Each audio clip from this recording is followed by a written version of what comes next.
bersama SPU Jakon. Konstruksi membanggakan, konstruksi bermartabat, konstruksi hebat. Dalam setiap proyek kita percaya sinergi profesional, majukan infrastruktur, tingkatkan kualitas, buka peluang kerja. Bersama SPU Jakon, konstruksi membanggakan. Bersama SPU Jakon, konstruksi bermartabat, konstruksi.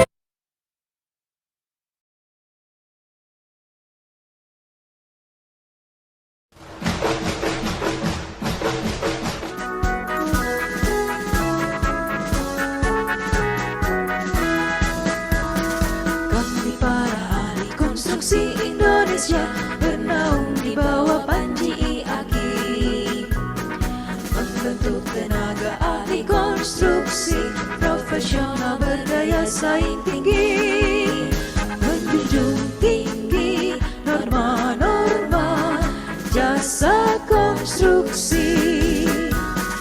Kami para ahli konstruksi Indonesia menjunjung tinggi etika profesi, membangun loyalitas dan toleransi sesama ahli konstruksi, bersifat independen dan mandiri dalam berprofesi.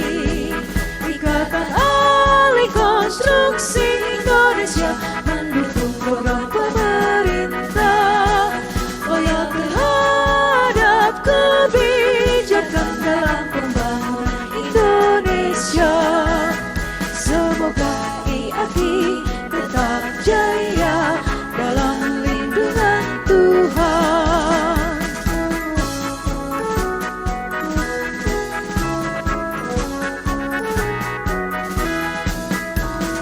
Kami para ahli konstruksi Indonesia bernaung di bawah panji IAKI, membentuk tenaga ahli konstruksi profesional berdaya saing tinggi, menjunjung tinggi norma-norma jasa konstruksi. Kami para ahli konstruksi Indonesia menjunjung tinggi etika profesi, membangun loyalitas dan toleransi sesama ahli konstruksi, bersifat independen dan mandiri dalam berprofesi. Ikatan ahli konstruksi Indonesia mendukung program pemerintah, loyal terhadap kebijakan dalam pembangunan Indonesia. Semoga IAKI tetap jaya dalam lindungan Tuhan. Semoga IAKI tetap jaya dalam lindungan Tuhan.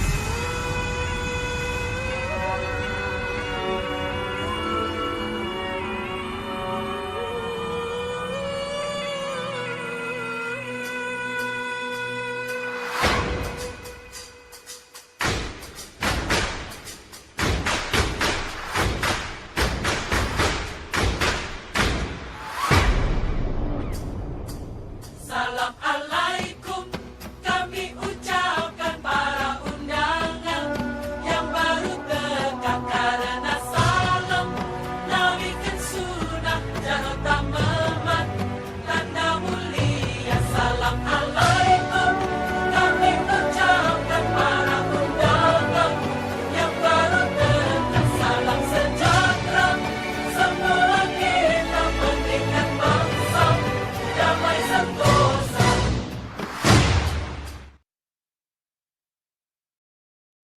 Selamat siang Bapak Ibu semuanya. Sebelum kita memulai acara seminar pada siang hari ini, kita cek sound terlebih dahulu. Yang pertama, Ibu Budisra Dinisari. Selamat siang, Ibu. Siang, Mbak. Baik, untuk suaranya sudah terdengar jelas ya, Bu Desra ya? Sudah, Mbak. Oke, terima kasih. Untuk selanjutnya, Bapak Anwar Subianto. Selamat siang, Pak Anwar. Selamat siang, Mbak Untuk Puswa. suaranya sudah cukup jelas ya, Bapak ya? Sudah cukup jelas. Oke. Terima kasih. Kita lanjut ke moderator kita, Ibu Luciana Nugraha. Selamat siang, Ibu Luciana. Selamat siang, Mbak. Baik, untuk suaranya sudah jelas ya, Ibu ya? Cukup jelas. Suara saya gimana, Mbak Uswa? Baik, alhamdulillah sangat jelas, Ibu. Alhamdulillah. Bapak Ibu semuanya, peserta, mohon ini masih banyak nih yang belum memasang virtual background. Kami sudah share untuk link virtual background-nya ada untuk HP dan juga PC Bapak Ibu ya. Karena nanti akan ada dokumentasi dari panitia agar terlihat rapi Bapak Ibu. Baik, kita 3 menit lagi akan memulai acara seminar pada siang hari ini. Terima kasih.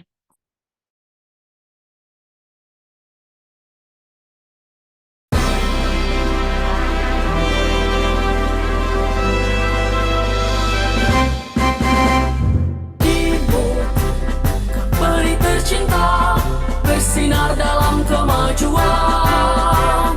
Inovasi dan teknologi jadi kekuatan, membangun masa depan, mengubah dunia. Timoku maju tak terhenti, kami bertumbuh ciptakan kejayaan. Bersatu menuju puncak, Timo Group maju tumbuh dan bersatu. Dalam setiap langkah kami berkolaborasi, menjadikan solusi sebagai inspirasi. Kami menjelajahi batas, melayani dengan integritas, menjadi prioritas. Timo Group maju tak terhenti, kami bertumbuh ciptakan kejayaan. Bersatu menuju puncak. Timo Group, Timo Group, Timo Group maju tumbuh bersatu.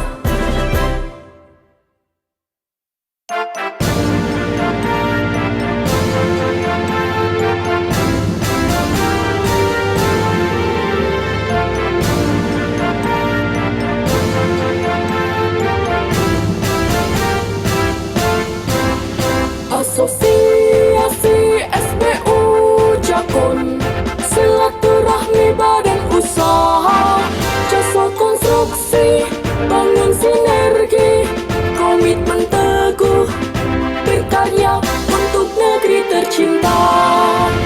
Bersama SPU Jakon, konstruksi membanggakan, konstruksi bermartabat, konstruksi hebat. Dalam setiap proyek kita percaya, sinergi profesional, majukan infrastruktur, tingkatkan kualitas, buka peluang kerja. Bersama SPU Jakon, konstruksi membanggakan. Bersama SPU Jakon, konstruksi bermartabat, konstruksi hebat.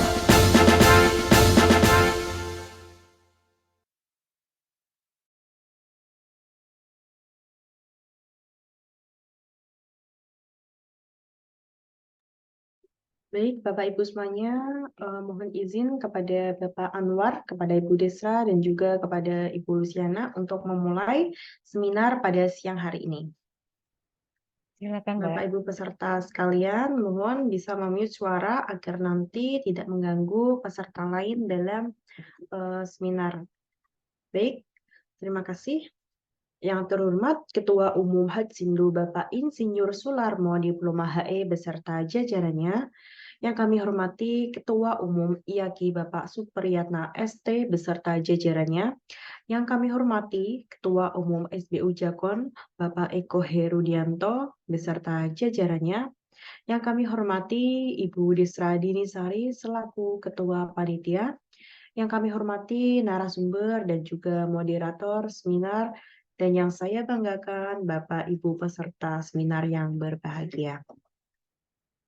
Assalamualaikum warahmatullahi wabarakatuh. Selamat siang, salam sejahtera bagi kita semua. Selamat bergabung dalam acara seminar series 23, yaitu Seminar Perubahan Kontrak Konstruksi Pemerintah. Tujuan dari pelaksanaan seminar ini yaitu sebagai media komunikasi untuk bertukar pengetahuan dan pengalaman, dapat mendapatkan informasi terkait seminar perubahan kontrak konstruksi pemerintah dan merupakan program pengembangan keprofesian berkelanjutan atau PKB. Kerjasama Himpunan Ahli Teknik Konstruksi Indonesia IAKI, LSP Hatsindo Indonesia Teknik, dan SPU Jakon, serta JS Academy. Jaya Hatsindo, LSP Hatsindo Jago, bersama IAKI LSP Sakti, JS Academy, Daryl Academy. Puji syukur marilah kita panjatkan kepada Allah Subhanahu wa Ta'ala yang telah memberikan limpahan rahmat, kesehatan, keselamatan, dan karunia-Nya kepada kita semua, sehingga kita dapat hadir di acara ini secara virtual dengan keadaan selamat, sehat, walafiat. Amin, amin, ya Rabbal Alamin.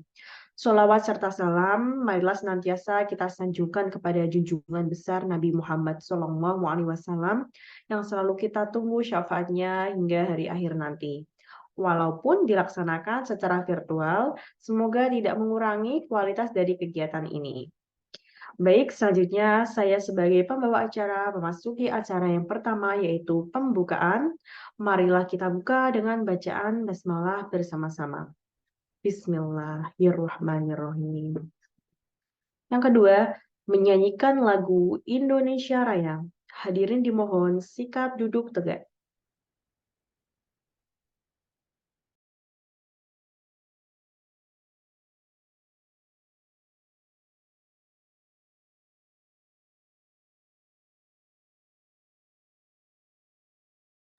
Yang kedua, menyanyikan lagu Indonesia Raya. Hadirin dimohon sikap duduk tegak.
Kami ucapkan terima kasih. Untuk selanjutnya yaitu sambutan Ibu Desra Dinisari selaku Ketua Panitia. Waktu dan ruang kami persilahkan. Baik, terima kasih MC Mbak Uswa. Yang kepada yang terhormat Ketua Umum Asosiasi Hatsindo, Ketua Umum Asosiasi IAKI, dan Asosiasi SBU Jakon beserta jajarannya. Yang saya hormati Bapak Insinyur Anwar Subianto STMT IPM CCMS sebagai narasumber dan juga Ibu Dr. Luciana Nugraha STMT sebagai moderator serta para hadirin Bapak Ibu sekalian yang saya hormati. Assalamualaikum warahmatullahi wabarakatuh. Pertama, saya ucapkan terima kasih yang sebesar-besarnya kepada narasumber dan moderator yang pada hari ini telah bersedia mengisi seminar, dan terima kasih juga kami sampaikan kepada Bapak Ibu semua peserta yang mengikuti acara seminar, yang mana seminar ini merupakan bukti dukungan bagi kami dalam menyelenggarakan seminar, yaitu kerjasama Asosiasi Hatsindo, Asosiasi IAKI, dan juga SBU Jakon, didukung oleh LSP Hatsindo Indonesia Teknik dan juga LSP Sakti. Hadirin yang berbahagia, seminar hari ini bertema mengenai perubahan kontrak konstruksi pemerintah, di mana seminar ini bertujuan untuk meningkatkan wawasan terkait perubahan kontrak konstruksi pemerintah, juga upaya kami untuk menunjang program pengembangan keprofesian berkelanjutan atau PKB, merupakan hal yang penting bagi Bapak Ibu pemegang SKA, di mana nanti Bapak Ibu akan mengisi absen dilengkapi dengan nomor induk kependudukan Bapak NIK, yang kemudian NIK ini akan didaftarkan oleh kami ke tim validasi LPJK PKB LPJK. Nanti nomor NIK Bapak Ibu akan kami daftarkan, kemudian akan divalidasi oleh tim PKB LPJK. Jadi kami harapkan Bapak Ibu dapat mengisi nomor EIK dengan baik dan benar. Kemudian kami mengharapkan bahwa acara ini memberikan pemahaman yang mendalam serta memicu diskusi yang produktif. Hadirin yang berbahagia, sebelum saya mengakhiri sambutan pada siang hari ini, izinkan saya berterima kasih kepada narasumber dan juga moderator yang telah bersedia hadir, kemudian juga panitia yang telah mempersiapkan acara sampai detik ini.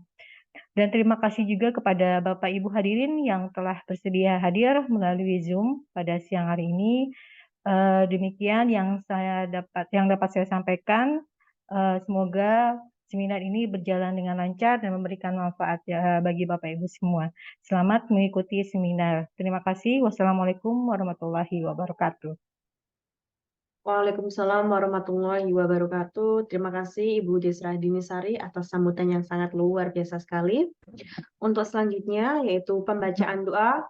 Marilah kita berdoa menurut agama dan kepercayaan masing-masing agar seminar pada siang hari ini hingga selesai nanti berjalan dengan lancar. Berdoa dimulai.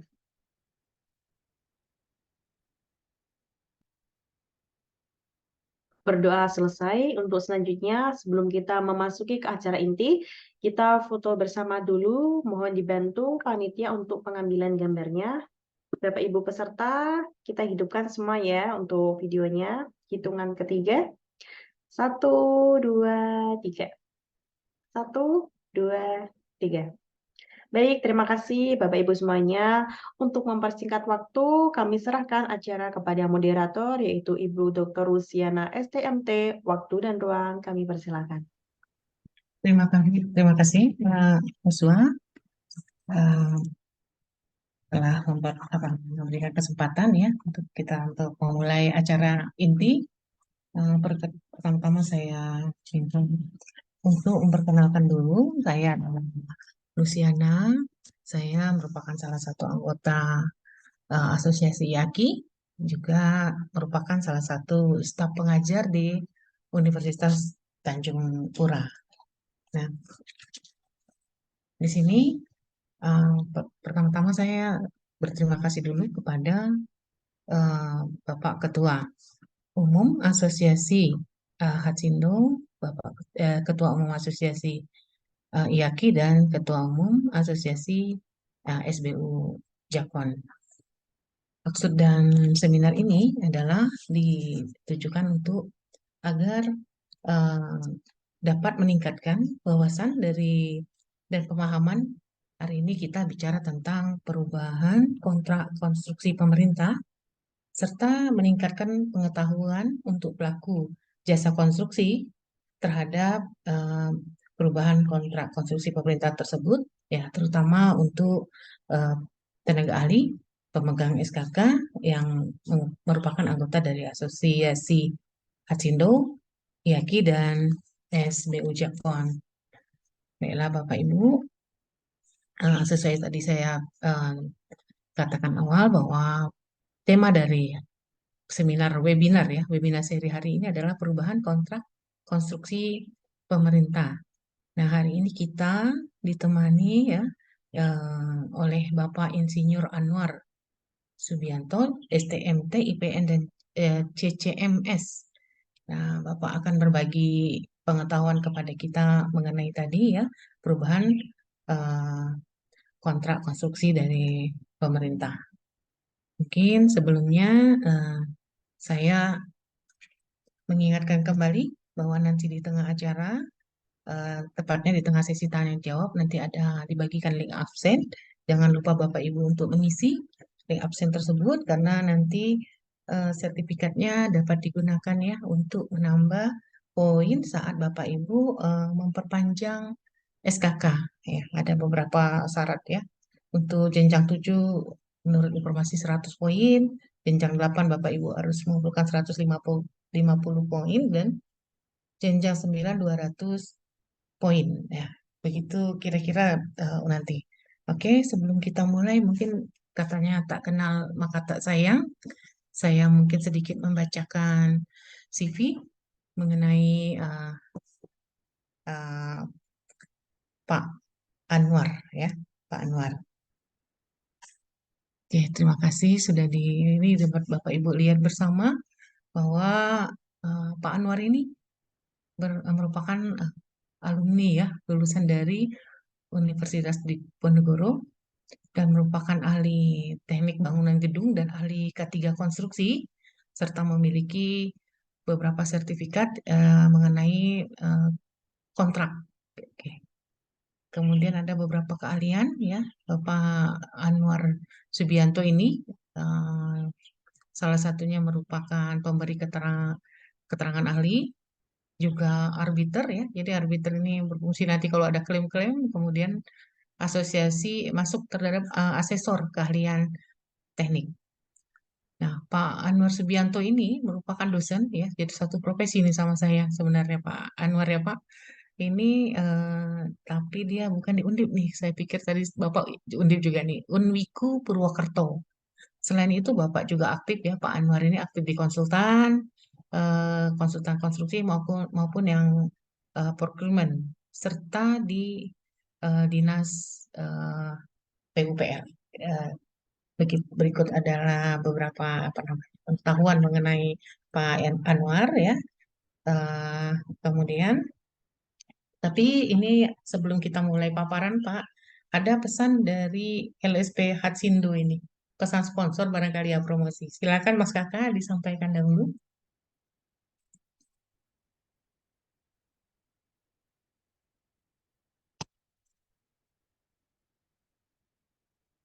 Baik, Bu Luciana. Sebelumnya suara saya dapat terdengar ya, Bu ya? Dapat terdengar baik, Pak.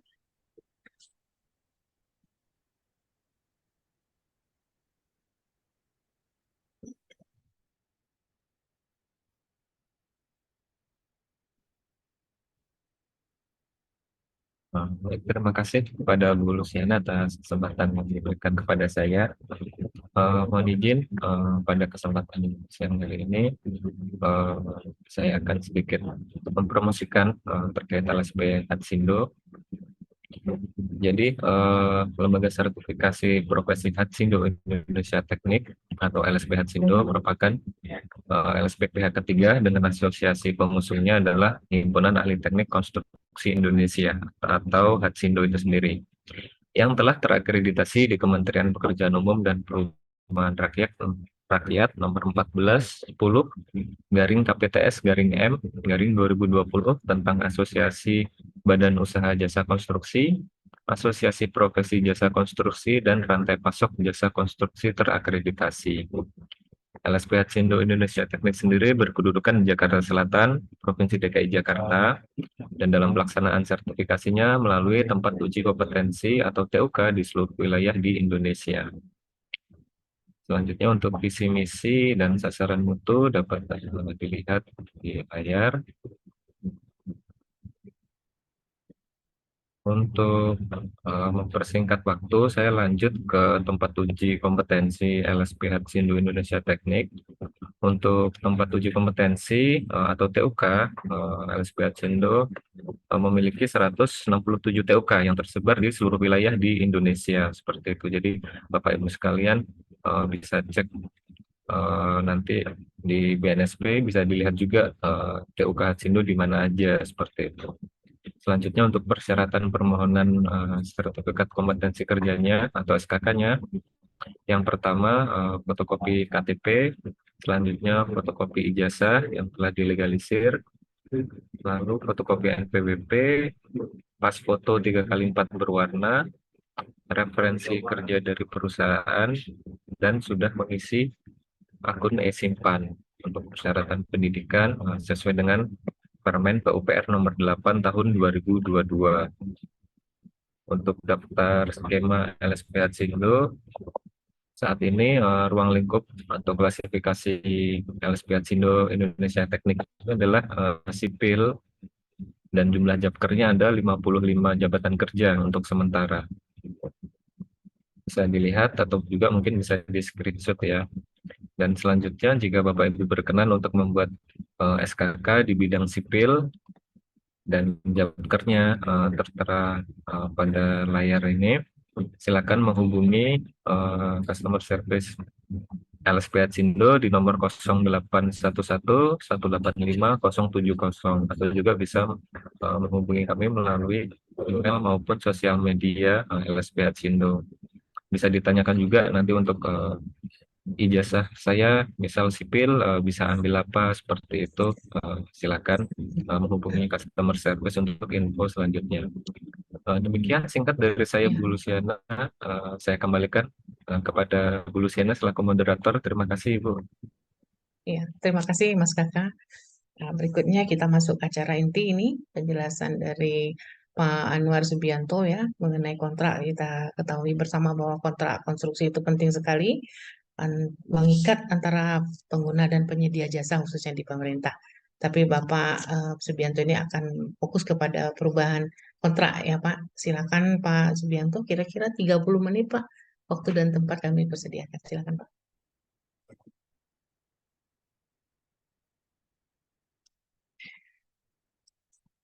Mungkin mic-nya Pak belum dibuka. Assalamualaikum warahmatullahi wabarakatuh.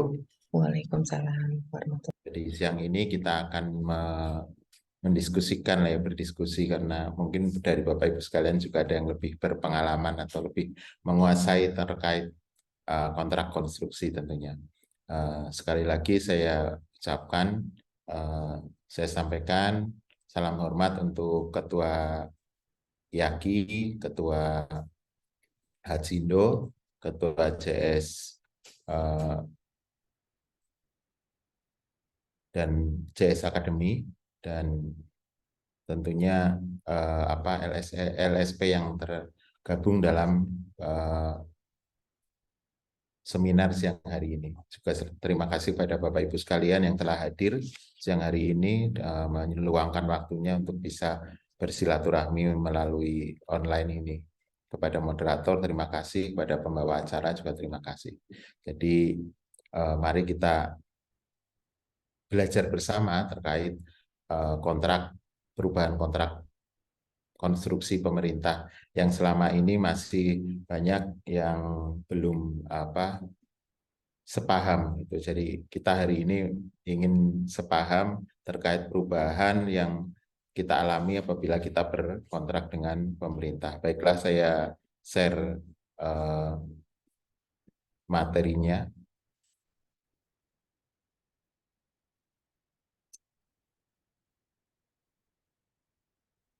Jadi terima kasih Bapak Ibu sekalian. Perubahan kontrak pemerintah ini tadi sudah diperkenalkan ya oleh moderator terkait kurikulum vitae saya, dan sama-sama dosen dengan Bu moderator, tetapi kalau saya dosen yang dosen-dosenan, bukan dosen beneran. Oke, jadi perubahan kontrak konstruksi pemerintah ini cukup 30 menit aja ini.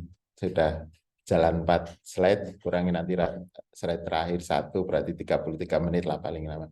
Jadi sesuai definisinya, kita harus definisi dulu karena kita di pemerintah itu kan ada pengguna anggaran, atau disingkat PA. Itu yang mempunyai kewenangan penggunaan anggaran, baik di Kementerian Negara, lembaga, atau perangkat daerah. Terus ada yang memakai kuasa pengguna anggaran atau KPA, baik di APBN maupun APBD. Ada yang langsung pengguna anggaran tidak mempunyai KPA, strukturnya seperti itu. Dan ada juga pengguna anggaran atau kuasa pengguna anggaran yang merangkap sebagai pejabat pembuat komitmen, yang selanjutnya disingkat PPK. Ini ada yang merangkap jadi ya PPA, ya PA, ya PPK, dan hal ini untuk misalnya dalam satu lembaga yang memang tidak terlalu strukturnya tidak terlalu banyak gitu, jadi strukturnya langsing, tidak terlalu gemuk, jadi PPA biasanya merangkap sebagai PPK. Dan selanjutnya bahwa PPK ini mengambil keputusan untuk tindakan yang mengakibatkan pengeluaran anggaran belanja negara atau anggaran belanja daerah. Dan mungkin kalau di daerah Bapak Ibu juga mengenal adanya PPTK. Jadi mungkin ada yang mengenal ada PPK, ada PPTK. Kalau PPTK itu pejabat pelaksana teknis kegiatan, tapi arahnya lebih banyak sesuai Permendagri 77 tahun 2020 itu lebih banyak ke pengelolaan keuangan daerah. Nah, PPJ kita tahu PPJ Perpres 16 tahun 2018 dan perubahannya Perpres 12 dan tahun 2021 serta peraturan lembaga yang mengatur pengadaan barang dan jasa melalui dunia penyedia, ini diatur dalam peraturan lembaga LKPP nomor 12 tahun 2021. Ini terkait pelaku usaha. Kalau belum berkontrak namanya pelaku usaha, pada saat proses namanya peserta pemilihan, kalau sudah berkontrak namanya penyedia barang atau jasa. Dan pekerjaan konstruksi sendiri mengacu kepada Undang-Undang Jasa Konstruksi nomor 2 tahun 2017 dan PP-nya yang sudah berubah dari PP 14 ke PP 22 tahun 2021, bahwa pekerjaan konstruksi merupakan keseluruhan atau sebagian kegiatan yang meliputi pembangunan, pengoperasian, pemeliharaan, pembongkaran, dan pembangunan kembali. Kemarin ada yang bertanya, Pak, kalau renovasi masuk pekerjaan konstruksi apa tidak? Nah, ini karena renovasi kan mungkin sama dengan pemeliharaan, sama dengan kadang pembangunan kembali gitu ya. Yang jelas hampir sama dengan pemeliharaan. Kalau rehabilitasi mungkin pembangunan kembali suatu bangunan. Dan kontrak pengadaan barang jasa atau selanjutnya disebut kontrak, ini adalah perjanjian tertulis antara PA, KPA, PPK, dan penyedia barang jasa atau pelaksana swakelola. Sedangkan kontrak ini bentuknya macam-macam. Ada surat perjanjian, kalau konstruksi ya, kalau konstruksi kita khusus ke konstruksi, ada surat perjanjian, ada surat perintah kerja, tergantung nilainya. Dan kita juga mengenal ada CCO, contracting order, adalah persetujuan tertulis untuk mengubah dokumen kontrak yang berisikan modifikasi, penambahan, atau memberi alternatif lain pada pekerjaan. Jadi misalnya menambah item pekerjaan itu juga dapat dimasukkan sebagai CCO, contracting order. Nah ini nanti bagaimana hubungannya antara CCO dengan perubahan kontrak, ini nanti kita di belakang kita bahas bersama. Apa dasar dari perubahan kontrak? Jadi sesuai dengan Perpres 16 tahun 2018 bahwa perubahan kontrak merupakan bagian dari pelaksanaan kontrak. Jadi bukan barang yang haram kalau kita merubah kontrak, karena memang itu sudah merupakan satu bagian yang juga sudah ada pasalnya, ada dasar hukumnya. Banyak dari kita kan selalu bertanya, dasar hukumnya apa? Dasar hukum dari perubahan kontrak itu apa?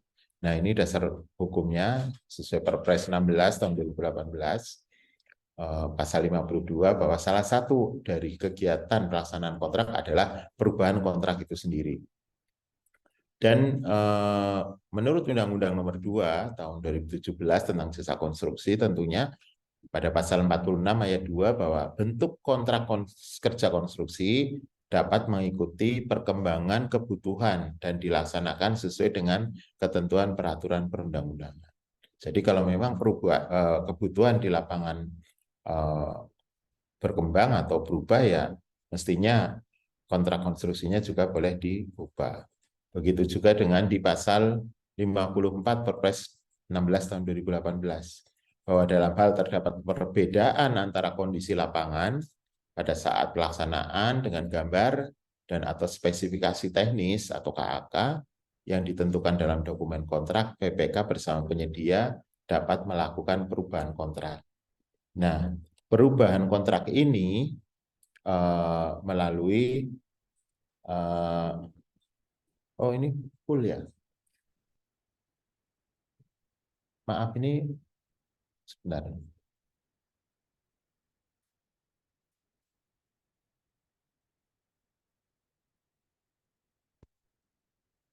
Saya bagi kembali untuk layarnya. Katanya layarnya tidak full dibagikannya, jadi saya mohon maaf.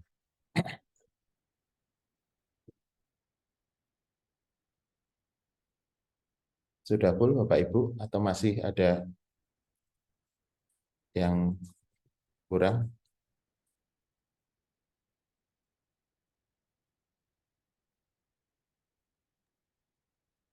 Masih belum full ini, Pak.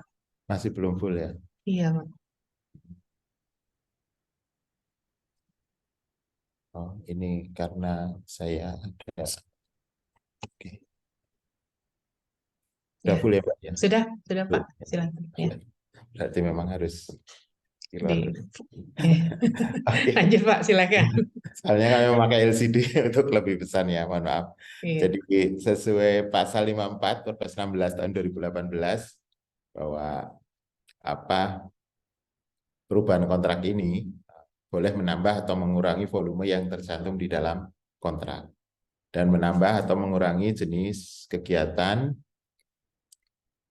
serta mengubah spesifikasi teknis sesuai dengan kondisi lapangan atau mengubah jadwal pelaksanaan pekerjaan.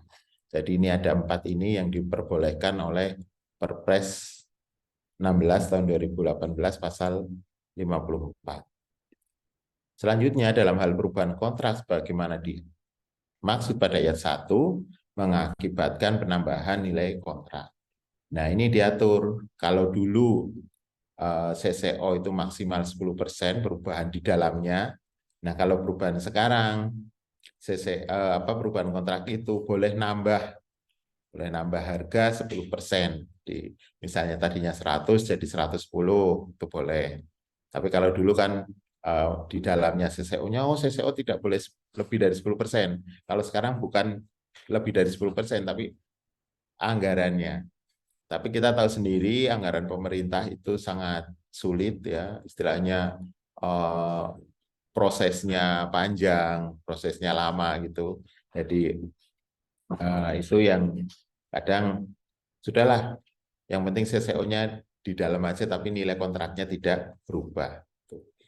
Dan perubahan kontrak itu kan kita juga tahu ada perubahan terkait batang tubuh kontraknya, SSUK-nya, SSKK-nya, SSKK dulu ya, terus SSUK, terus mungkin hanya berubah di spesifikasi teknisnya saja. Jadi kalau berubah di spesifikasi teknisnya aja, otomatis batang tubuh kontraknya atau pendahuluan kontraknya ya tidak perlu diubah, atau SSKK-nya, SSUK-nya juga tidak perlu dirubah. Jadi pada level mana kita berubah ya itu yang mestinya bisa dilaksanakan. Untuk sesuai ini ada di Perlem 12, ini Perlem yang paling tebal, ada sekian ribu sekian ribu halaman, hampir 5.000 lebih halaman.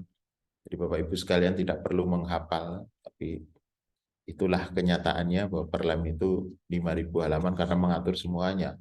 Pengadaan barang, jasa, konsultan, jasa lainnya. Nah, di dalam Perlem ini ada perubahan kontrak boleh disebabkan oleh dilanjutkannya pekerjaan yang berhenti setelah keadaan kahar. Tahu Bapak Ibu mengetahui sendiri, keadaan kahar itu adalah keadaan di luar kendali kedua belah pihak. Jadi kalau ternyata dikendalikan oleh salah satu pihak, ya namanya bukan keadaan kahar. Keadaan kahar ini terjadi memang antara penyedia dan owner dan pemilik pekerjaan itu tidak bisa mengendalikan ini. Itu keadaan kahar. Dan perbedaan kondisi lapangan pada saat pelaksanaan dengan gambar dan atau spesifikasi teknis KAK dalam dokumen kontrak. Mungkin karena kita tahu sendirilah kalau misalnya fondasi tiang pancang atau fondasi ya secara umum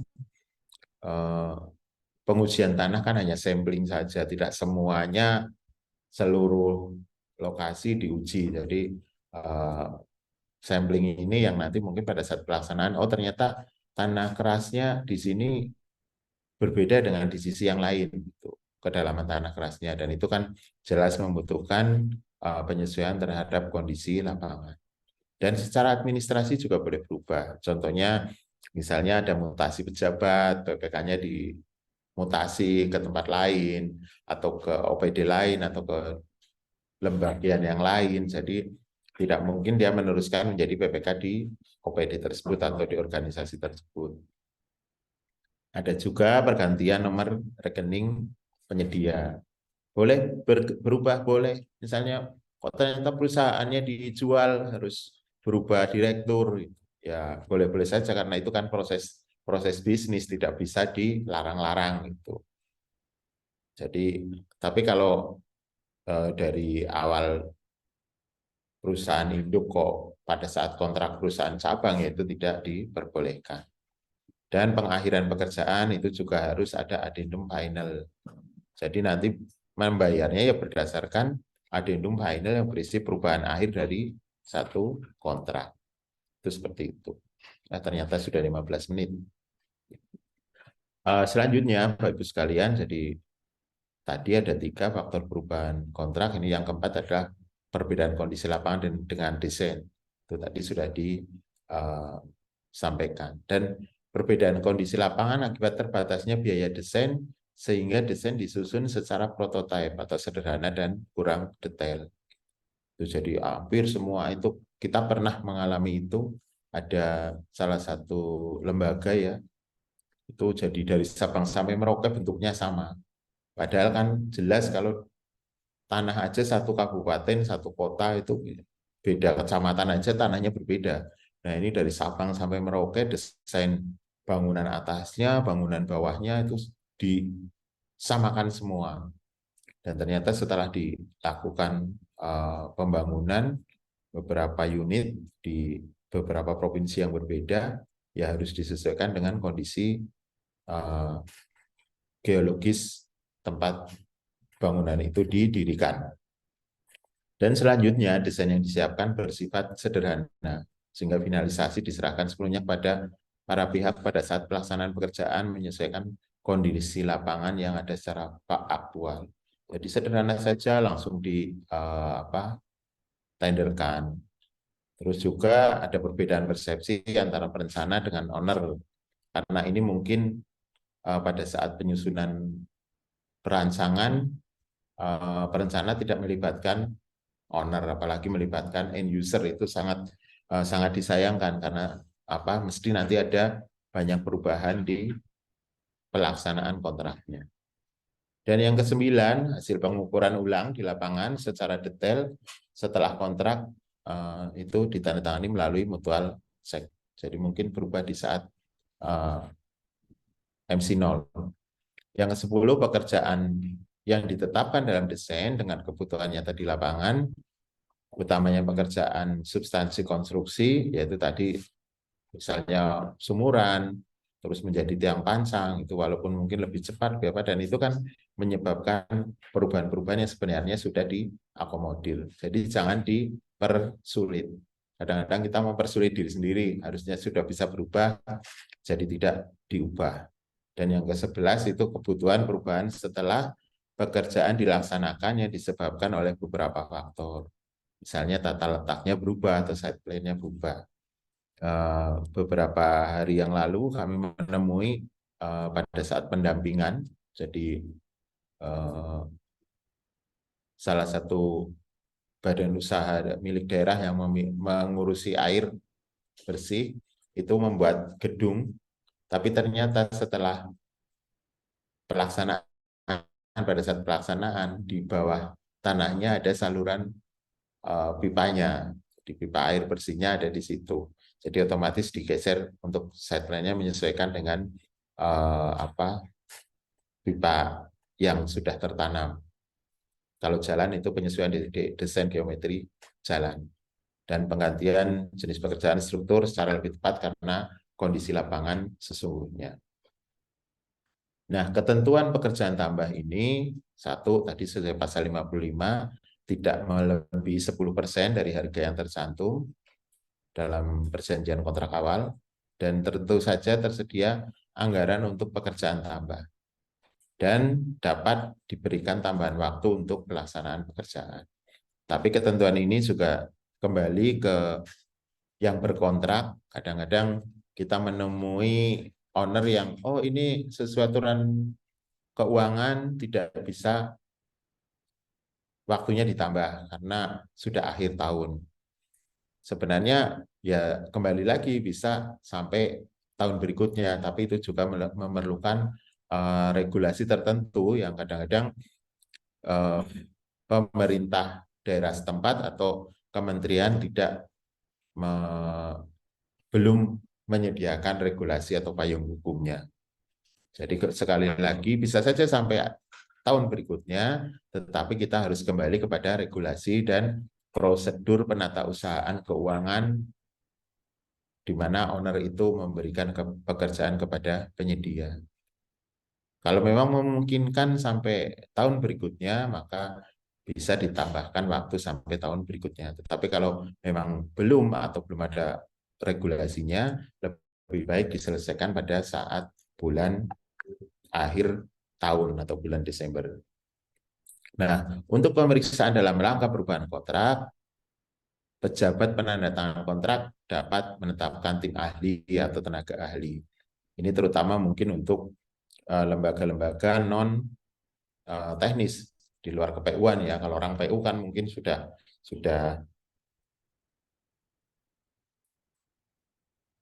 bidangnya. Tetapi kalau dinas lain yang dinas non KPU-an mungkin harus mendatangkan tenaga atau tim ahli dari orang-orang yang menguasai keteknikan.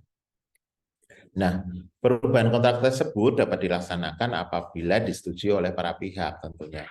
Kalau hanya ownernya saja yang memerintah, terus penyedianya tidak mau juga tidak bisa, atau sebaliknya. Dan perubahan pekerjaan disebabkan oleh sesuatu hal yang dilakukan oleh para pihak dalam kontrak, sehingga mengubah lingkup pekerjaan dalam kontrak.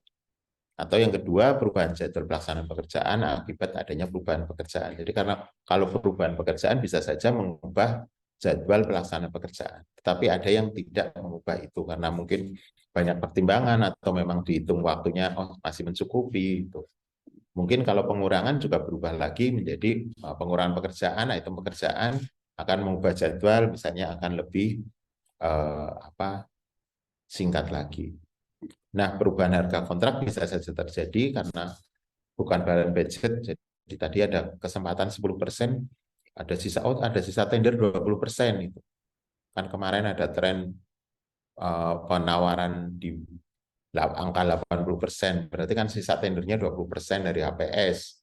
Nah, ini bisa saja untuk mengubah kontrak, menambah item atau menyempurnakan pekerjaan sehingga bisa untuk mengubah harga kontrak. Jadi tapi segala sesuatu perubahan pada kontrak harus dilakukan melalui adendum kontrak. Kalau tidak ada adendumnya ya tidak bisa berubah.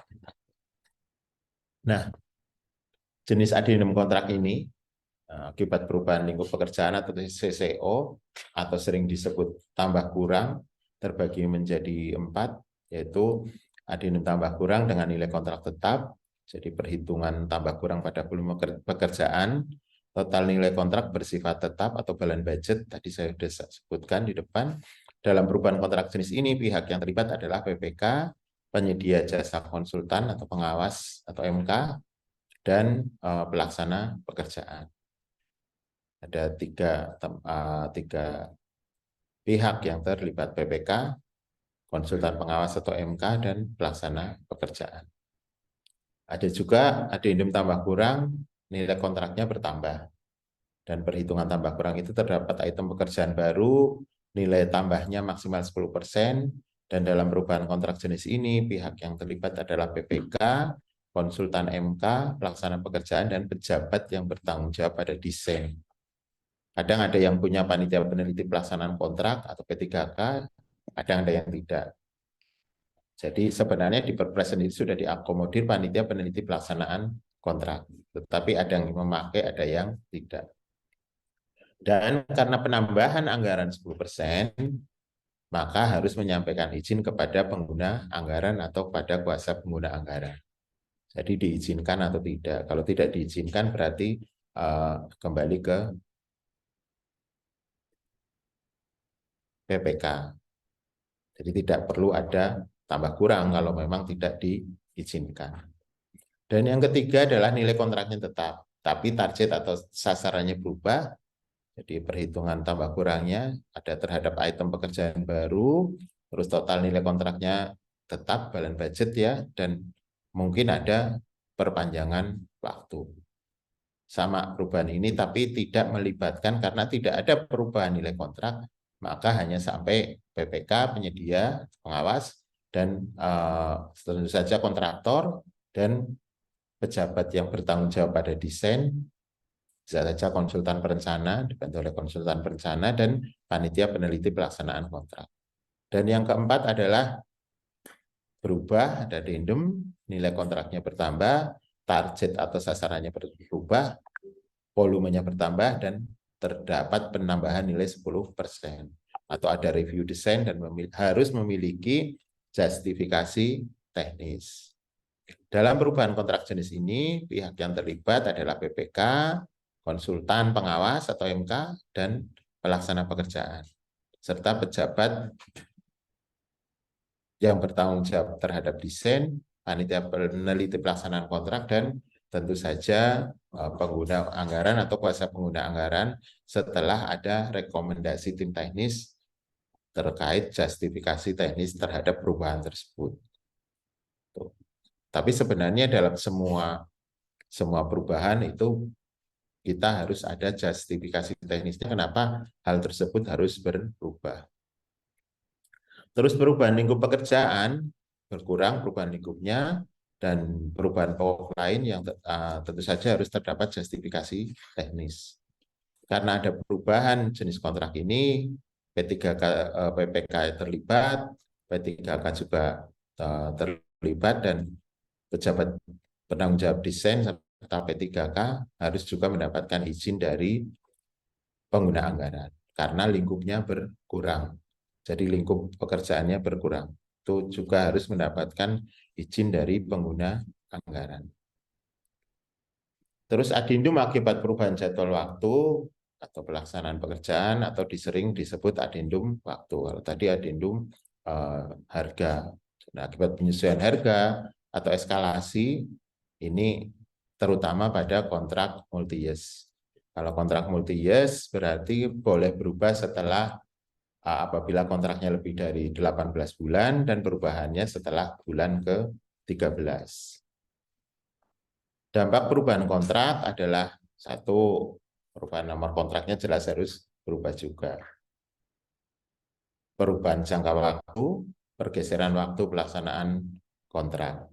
Itu yang jelas itu. Nah, ini masih 3 menit ya Bu ya. Masih Pak, silakan Pak. Ya, masih 3 menit. Nah, ini peraturan LKPP nomor 21 tahun 2021 terkait lampiran 2. Dan perubahan isi kontrak yang keempat itu baik untuk kontrak lumsum ya terutama, atau kontrak gabungan lumsum dan harga satuan, dalam hal terhadap perbedaan antara kondisi lapangan pada saat pelaksanaan dengan gambar dan atau spesifikasi teknis ditentukan dalam kontrak atau perintah perubahan dari PPK. Sejak penandatangan kontrak bersama penyedia dapat melakukan perubahan kontrak yang meliputi menambah atau mengurangi volume, tadi sudah disebutkan, mengurangi jenis kegiatan, mengubah spesifikasi teknis dan gambar, dan atau mengubah jadwal pelaksanaan kegiatan. Itu tadi sudah disampaikan di pasal 54-55 Perpres, dan diulangi lagi di Peraturan LKPP nomor 21 tahun 2021. 12 ini, saya salah mengetik. Peraturan LKPP nomor 12 tahun 2021, lampiran 2. Ini salah ketik, maaf. Nah, untuk strategi perubahan kontraknya, ini harus terukur ya, harus dilengkapi backup data, dan analisa perubahannya di mana saja, data perhitungannya seperti apa saja, dan yang jelas bukan perubahan yang mengada-ada atau diada-adakan. Dan tahapan proses dilakukan dengan benar. Tahapan proses dengan benar seperti apa? Ya tetap ada misalnya item baru, ya ada penawaran, ada negosiasi, itu seperti itu. Jadi tidak bedunduk langsung keluar, langsung berubah. Dan terdapat alasan teknis yang terukur. Tidak memberikan kelonggaran kepada penyedia atau pelaksana pekerjaan untuk setiap saat, dan ini nomor 6 masuknya nomor 5 harusnya, tidak memberikan kelonggaran kepada penyedia atau pelaksana pekerjaan setiap saat melakukan perubahan kontrak. Jadi tidak boleh setiap saat harus berubah. Ya harus dilihat saja, kalau selalu berubah berarti kita harus menanyakan sisi perencananya seperti apa. Dan menekan sekecil mungkin tambahan item baru dan perubahan spesifikasi. Serta kalau bisa ini di depan itu harus dibuat manual prosedur perubahan kontrak. Jadi akan mengikat kita selanjutnya. Itu yang mungkin dapat saya sampaikan untuk siang hari ini, Bapak Ibu sekalian, terkait perubahan kontrak pemerintah. Dan waktu saya kembalikan kepada Bu Luciana. Ya, terima kasih Pak Anwar. Cukup panjang paparannya ya Pak ya. Ternyata Ya. merubah kontrak itu nggak sederhana ya. Ada beberapa aturan tapi dimungkinkan untuk masih bisa berubah kontrak. Baiklah, kita mungkin akan masuk ke sesi tanya jawab. Tapi ada satu pesan dulu dari LSP Sakti. Mungkin dari Mas Kakak, silakan sebelum masuk tanya jawab. Baik, terima kasih Bu Luciana. Mohon izin share screen sekali lagi, Bu.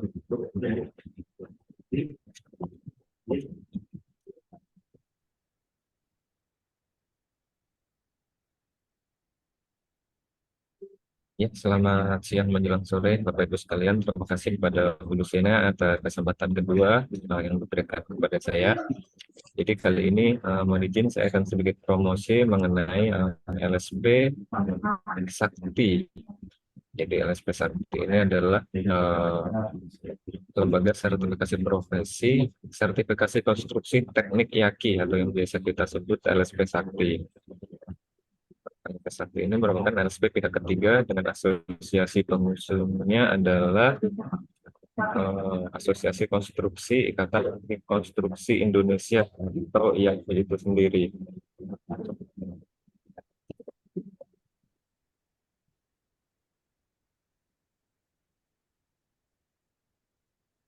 Di mana LSP Sakti sudah mendapatkan akreditasi dari Kementerian Pekerjaan Umum dan Perumahan Rakyat nomor 1410-KPTS-M-2020 tentang Asosiasi Badan Usaha Jasa Konstruksi, Asosiasi Profesi Jasa Konstruksi, dan rantai pasok jasa konstruksi terakreditasi. LSP Sakti sendiri berkedudukan di Kota Bandung, Provinsi Jawa Barat, dan dalam pelaksanaan sertifikasinya melalui tempat uji kompetensi atau TUK yang berada di seluruh wilayah di Indonesia. Untuk sasaran mutu dan visi misi dapat dibaca di layar. Untuk mempersingkat waktu, saya lanjut ke tempat uji kompetensi LSP Sakti. Jadi untuk tempat uji kompetensi LSP Sakti ini untuk saat ini terdiri dari sekitar 81 TUK yang tersebar di seluruh wilayah di Indonesia. Dan untuk persyaratan permohonan SKK-nya seperti biasa, sama seperti LSP Asindo yang sebelumnya tadi. Jadi ada fotokopi KTP, fotokopi ijazah, fotokopi NPWP, pas foto 3x4 berwarna, lalu referensi kerja dari perusahaan, dan sudah mengisi E-SIM 4. Untuk persyaratan pendidikan juga sesuai Permen PUPR nomor 8 tahun 2022. Untuk daftar skema LSP Sakti, jadi LSP Sakti ini memiliki ruang lingkup atau klasifikasi manajemen pelaksanaan yang saat ini berjumlah 35 jabatan kerja. Untuk sementara kita akan berencana untuk menambah jabatan kerja yang lain. Jabatan kerjanya yang sudah ada di LSP Sakti bisa dilihat di layar.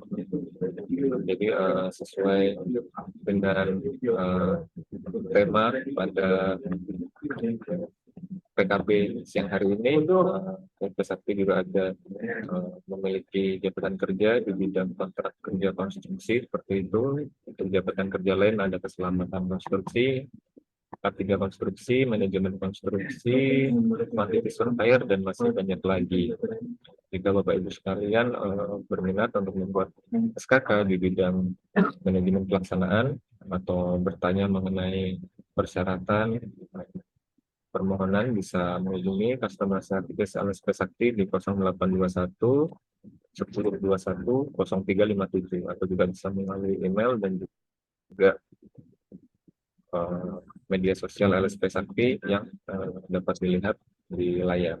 Jadi demikian singkat dari saya, Bu Luciana. Waktu dan ruang saya kembalikan kepada Bu Luciana selaku moderator. Terima kasih, Bu. Terima kasih Mas Kakak, informasinya yang bermanfaat ya, apalagi bagi yang butuh SKK manajemen ya di LSP Sakti. Baiklah, kita masuk ke sesi tanya jawab. Ini nanti akan dibagi 2 sesi, tanya jawab yang langsung melalui raise hand dan tanya jawab mungkin yang akan dibacakan di room chat. Namun mungkin kalau tidak bisa semua barangkali karena ada keterbatasan waktu, hari ini mungkin kita cuma sampai kepada jam 3:30 kurang lebih. Nah, dan 3 penanya pertama yang resen secara langsung itu akan mendapatkan voucher ya. Ini ada pesannya begitu pada panitia, pesan panitia begitu. Oke, kita mulai saja Pak, untuk tanya jawab silakan Pak AM Sumarlin. Silakan Pak, langsung ditanyakan Pak pada Pak Anwar.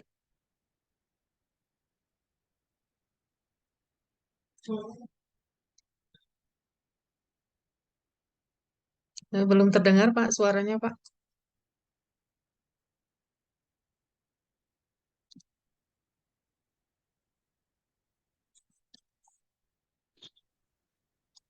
Baik, Assalamualaikum warahmatullahi wabarakatuh. Waalaikumsalam warahmatullahi Ya, wabarakatuh. perkenalkan saya M. Sumarlin dari Samarinda, praktisi konstruksi. Yang saya mau tanyakan ada 2, Pak. Yang pertama kaitan dengan kontrak lamsam untuk metode tender e-katalog. Nah, pada pekerjaan konstruksi, bangunan gedung dengan e-katalog, misalnya ruang RKB nih, RKB 1 unit, 1 lantai, harganya sekian. Kemudian pada saat pelaksanaan di lapangan itu terjadi perubahan isi di dalamnya yang mana memang tidak bisa dilaksanakan. Nah, kemudian bagaimana, apakah ada untuk pekerjaan tambah kurangnya prosesnya seperti apa? Karena tentunya terjadi perubahan spesifikasi di dalamnya. Namun kontraknya kan unit, 1 unit bangunan harganya sekian gitu. Jadi beda halnya dengan kontrak lamsam gedung yang non e-katalog, itu kita bisa tetap masih ada rincian BQ-nya, harga satuannya ada, sehingga kita masih bisa membuat tambah dan kurangnya. Sedangkan untuk yang e-katalog ini seperti apa? Nah, yang kedua kaitan dengan kontrak unit price. Batasan untuk perubahan pekerjaan itu sebenarnya berapa persen sih misalnya? Bukan terkait dengan biaya, tapi misalnya satu bangunan konstruksi ini berubah pekerjaan tambahnya sampai 60%, pekerjaan kurangnya berkurang 60% juga, kan tetap balance budget. Apakah masih bisa seperti itu? Ya, mungkin itu saja pertanyaan dari saya. Terima kasih. Ya, terima kasih Pak Sumarlin. Ada 2 pertanyaan, mungkin langsung dijawab saja barangkali Pak Anwar, biar kita mempersingkat waktu. Namun Ya. sebelumnya saya informasikan bahwa nanti link absen dan materi akan diberikan di pertengahan tanya jawab. Bapak Ibu mohon ditunggu. Silakan Pak Anwar. Terima kasih Pak Sumarlin, pertanyaan yang bagus dan luar biasa. Jadi terkait Pak Sumarlin dari Samarinda ini sebagai praktisi konstruksi ya terkait kontrak lamsam. Kalau ketentuannya sendiri memang kontrak lamsam sekarang boleh diubah, ada perubahan terkait ruang lingkupnya Pak. Jadi kalau mestinya sebelum dijadikan lamsam itu kan ruang lingkupnya dimatangkan terlebih dahulu.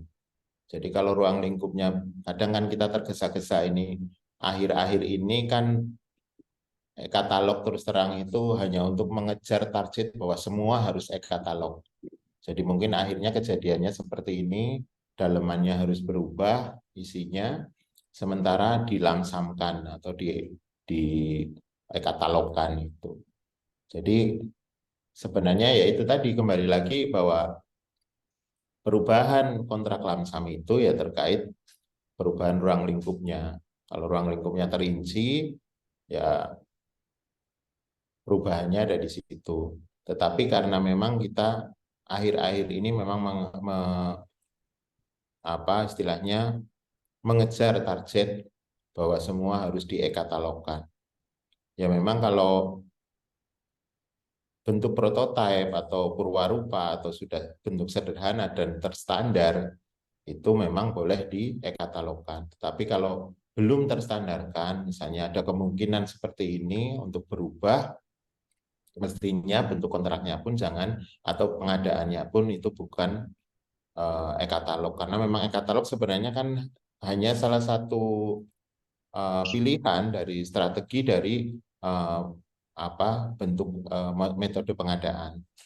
Jadi kalau memang belum, nah ini yang akan mempersulit kita karena di dalamnya itu akan terjadi perubahan-perubahan. Jadi sebenarnya bisa dimitigasi terkait pada saat perencanaannya, pada saat persiapan pengadaannya. Itu seperti itu. Kalau mau berubah e-katalog kontrak lamsam ya diubah ruang lingkupnya. Nah, ruang lingkup terkait isi RKB itu seperti apa? Ya itu kembali lagi ke di etalasenya. Dan kalau di etalasenya itu ada perubahan, jadi mungkin ada treatment di dalam SP-nya. Jadi surat pesanannya itu treatmentnya seperti apa? Karena seringnya pun surat pesanannya itu tidak mengakomodir apabila nanti ada perubahan atau ada yang harus diganti atau harus diubah gitu atau yang berkembang gitu. Jadi kita juga harus melihat SP-nya. Di dalam SP ruang lingkupnya seperti apa, bisa diubah atau tidak. Itu yang pertama. Kurang lebihnya seperti itu Pak Sumarlin. Dan yang kedua terkait unit price, perubahan tambah kurang sampai 60%. Kita juga harus menanyakan ke perencananya, berarti saat merencanakan itu seperti apa? Kok sampai berubah 60% itu Pak?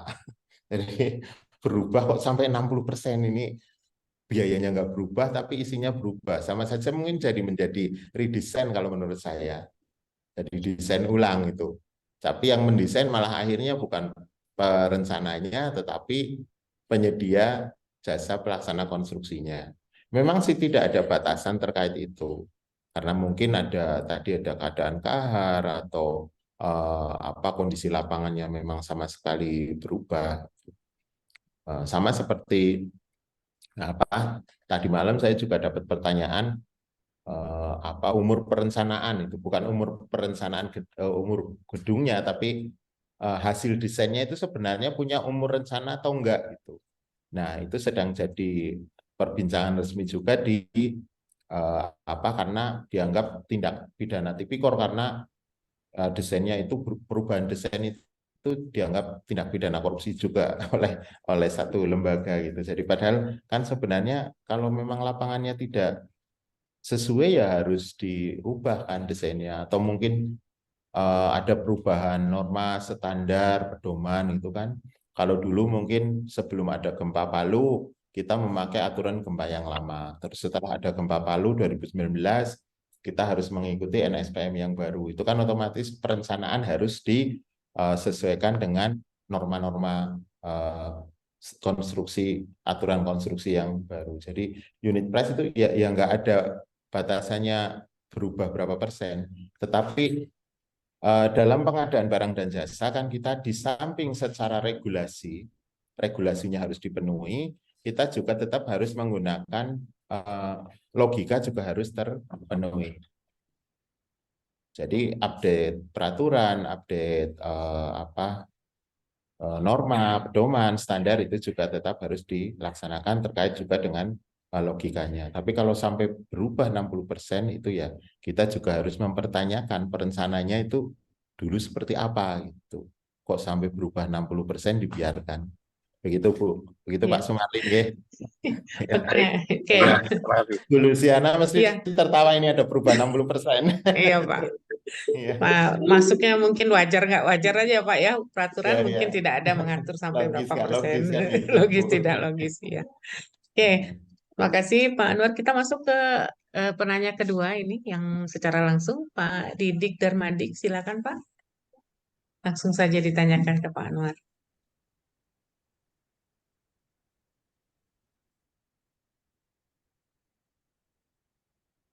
Silakan Pak Didik. Ya, baik. Terima kasih. Assalamualaikum warahmatullahi wabarakatuh. Waalaikumsalam warahmatullahi wabarakatuh. Ada 3 hal mungkin Pak perlu pencerahan dari pemateri. Yang pertama itu terkait dengan eskalasi harga Pak. Acuan normatifnya itu sebenarnya tadi dicontohkan misalnya ada kenaikan BBM ya Pak. Kemudian berdampak kepada perubahan harga, kenaikan harga material-material di daerah masing-masing begitu. Kan ada. Tetapi ketika itu tidak diikuti surat atau surat edaran dari menteri terkait, itu kadang agak sulit untuk rekanan itu menyatakan dasar bahwa kenaikan harga kemudian terjadi perubahan kita usulkan seringkali itu mengalami kebuntuan untuk memutuskan gitu. Ada keraguan-keraguan dari pemberi pekerjaan itu. Gitu. Itu terkait eskalasi harga, Pak. Kemudian yang kedua adendum kontrak, Pak, terkait poin pembayaran termin. Itu ketika terjadi misalnya dikaitkan dengan CCO balance budget, kemudian di adendumnya kita mengusulkan perubahan termin misalnya itu per progres, kemudian kita rubah menjadi sertifikat monthly, per bulan berapapun progres yang dicapai, itu apa bisa begitu? Yaitu terkait dengan pembayaran. Kemudian yang ketiga, harga timpang, Pak. Harga timpang ketika kita mengadakan penawaran menjadi pemenang, kemudian terjadi koreksi aritmatik di Pokja itu, sebelum menyerahkan ke PPK, ke pihak pemberi pekerjaan itu kan ditandain, ini harga timpang, ini bukan, ini harga timpang. Tetapi secara akumulasi penawaran itu masih di harga HPS begitu. Tapi kemudian harga timpang ini Pak, ada masih diskusinya kadang-kadang ada yang mengacu kepada regulasi yang kita kurang paham acuannya di mana. Misalnya harga timpang, harga material A itu 20.000 HPS, di penawaran itu harganya 25.000. itu masuk harga timpang. Tetapi 25.000 ketika kita rekanan itu memberikan bukti otentik berupa nota pembelian dari toko setempat gitu. Kemudian ketika dimasukkan analisa itu menjadi 26.000. Itu boleh atau bagaimana perlakuannya, Pak? Karena itu akhirnya akan berdampak kepada balan budget gitu. Ada yang bilang ini dikembalikan ke harga HPS, harga timpang, karena lebih tinggi dari HPS. Nah, ini yang mungkin mohon pencerahan dari pemateri. Demikian, Bapak. Terima kasih. Terima kasih Pak Didik. Pak Anwar langsung dijawab saja, silakan Pak. Ya, terima kasih Pak Didi Darmadi. Jadi satu terkait eskalasi harga. Jadi kenaikan BBM itu ya kita menunggu pemerintah karena kenaikan BBM itu dampaknya seperti apa, terus perhitungan BPS seperti apa. Seperti kenaikan BBM kemarin ada memang surat dari pusat terkait bahwa bisa diadakan perubahan. Itu memang salah satunya itu. Karena memang proyek pemerintah kan ini bergantung sekali kepada sistem penganggaran. Sedangkan misalnya kalau kenaikan BBM ada surat edaran seperti kemarin, ya anggaran di pemerintah kita, baik pemerintah pusat maupun pemerintah daerah itu ada tersedia atau tidak. Ya, kita akui saja itu mungkin hanya seperti angin surga ya Pak ya Pak Didi. Seperti angin surga, kita akui seperti itu. Karena diterbitkannya pun di akhir tahun. Itu terkait eskalasi harga. Dan eskalasi harga ini sebenarnya tadi hanya untuk kalau di peraturan tentang PBJ sendiri untuk proyek-proyek multi-years yang pelaksanaannya lebih dari 18 bulan dan boleh eskalasi harga setelah bulan ke-13. Itu terkait eskalasi harga. Memang harus ada perhitungan terkait bahwa dampak kenaikan BBM ini mengakibatkan harga di pasaran secara signifikan itu naik atau berubah drastis. Itu seperti itu. Tapi kembali lagi bahwa penganggaran di pemerintah kan tidak semudah penganggaran di dunia swasta. Jadi kalau itu, ya tadi benar Pak Didik, memang akan mengalami kebuntuan dari usulan-usulan yang disampaikan. Dan memang harus menunggu surat edaran menteri. Dan surat edaran menteri pun nanti juga tergantung lagi kepada posisi penganggaran atau ketersediaan anggaran di masing-masing lembaga, kementerian, atau di pemerintah daerah.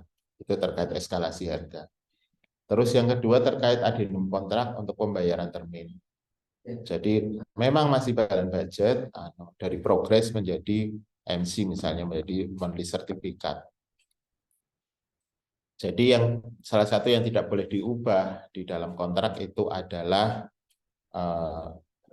tata cara pembayaran. Karena tata cara pembayaran ini adalah merupakan sesuatu yang dikompetisikan.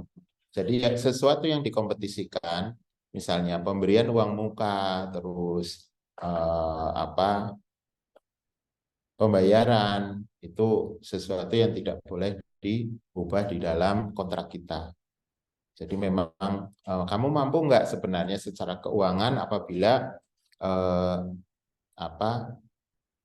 cara pembayarannya seperti ini, misalnya termin atau bulanan atau sekaligus, itu sesuatu yang dikompetisikan, dipertandingkan. Nah, bisa saja berubah, tapi sebelum terjadinya kontrak, misalnya pada saat unleasing Bapak Ibu sekalian ingin mengubah, kalau secara perhitungan ini lebih baik sebenarnya monthly sertifikat bukan termin. Nah, itu ditanyakan atau diusulkan saja saat unleasing atau saat penjelasan pekerjaan. Karena memang kalau sudah jadi kontrak untuk jenis pembayaran atau metode pembayaran itu tidak boleh diubah karena itu merupakan sesuatu yang dipertandingkan atau dikompetisikan. Dan terkait harga timpang. Yang ketiga ini pertanyaan ketiga. Jadi harga timpang itu sebenarnya dari Pokja ke PPK itu sebenarnya catatan saja dan Pokja itu Kalau bukan penawaran tunggal atau penawaran satu penawar saja yang masuk, itu tidak boleh dinegosiasi, Pak. Harganya ya sudah seperti itu saja, dicatatkan seperti itu saja. Karena kita lihat sendiri, kita ketahui bersama, HPS kita itu adalah HPS gelondongan. Jadi HPS yang hanya totalnya saja, bukan HPS harga pekerjaan pasangan batu kali misalnya 10.000, harga pasangan batu bata 12.500. Tidak dirinci seperti itu. Tapi memang HPS pengadaan pemerintah kita itu HPS yang global.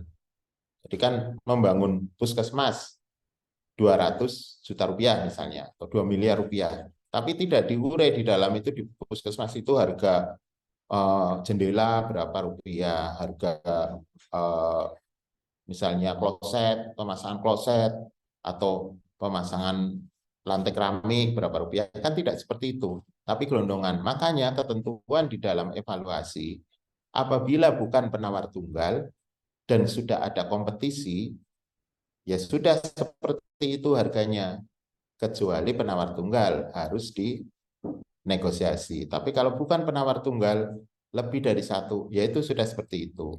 Nah, pemanfaatan catatan harga timbang ini itu nanti pada saat setelah berkontrak. Jadi misalnya setelah berkontrak, misalnya pasangan batu kali, Bapak harga timbang 25.000 itu.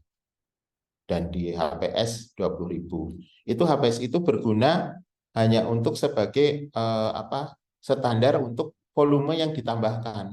Kalau volumenya tidak bertambah, ya harganya tetap harga yang Bapak tawarkan itu. Jadi itu yang sering saya sendiri mengakui, Pokja kita itu sering tidak sampai ke situ. Ngertinya kalau harga timbang dinego, padahal bukan. Kalau ada kompetisi ya sudah, yang penting dia harga normal wajar antara 80 sampai 100% dari nilai total HPS penawarannya. Nah, itu yang sebenarnya harga timbang itu hanya sebagai catatan saja. Kalau nanti di jalan tidak ada perubahan, ya sudah tidak bisa berubah. Tapi kalau ada perubahan, kembali lagi ke peraturan yang ada sekarang, kalau dulu didasarkan kepada HPS. Kalau aturan sekarang, yang penting dinegosiasikan, Pak. Jadi HPS sudah tidak berlaku lagi. Tetapi antara penyedia dan PPK itu menegosiasi harga itu. Bisa saja malah lebih daripada harga timbang hasil negosiasinya. Atau lebih dari HPS, itu seperti itu. Jadi demikian, Pak. Jadi jangan mau dinego ini kalau penyediaannya, calon penyediaannya lebih dari satu. Demikian, Bu. Semoga puas, Pak. Terima kasih Pak Anwar. Ya. Jawabannya nih, kemudian kita mohon maaf karena keterbatasan waktu, kita masuk ke pertanyaan berikutnya. Ini Pak Nursidin ya, nanti mungkin berikutnya kita baca chat Pak. Dan mungkin tidak semua ini Pak, banyak banget nih yang nanya ke Bapak nih. Tapi Pak Nursidin dulu saya persilakan, silakan Pak bertanya langsung kepada Pak Anwar.